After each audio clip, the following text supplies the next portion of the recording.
በቀን $1 ሚሊዮን ከክርስቶስ ልደት ቀን ጀምሮ እስከ ዛሬ ድረስ $1 ሚሊዮን ብታስቀምጡ ከኤለን መስክ በታች ሀብት እንደሚኖራችሁ አስባችሁ ታውቃላችሁ? ኤለን መስክ አሁን ላይ ወደ 1 ትሪሊዮን የሚጠጋ ሀብት እንዳለው ይታወቃል።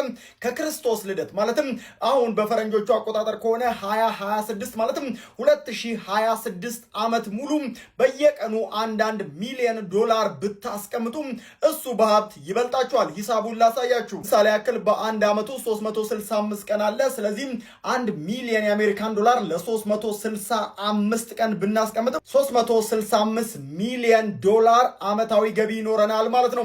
ታዲያ ይሄንን በ2026 ማባዛት ማለት ነው ከክርስቶስ ልደት እስከ ዛሬ ያለው ማለት ነው 365 ሚሊዮን ሲባዛ በ2026 $739 ቢሊዮን ነው የሚኖራችሁ ማለት ነው። አሁን ላይ ታዲያ ኤለን መስክ ሀብቱ ቀንሶበት እንኳን ወደ $900 ቢሊዮን ወይም ወደ 1 ትሪሊዮን የሚጠጋ ሀብት አለው። ስለዚህ በ100 ቢሊዮኖች እናንተን ይበልጣችኋል ማለት ነው።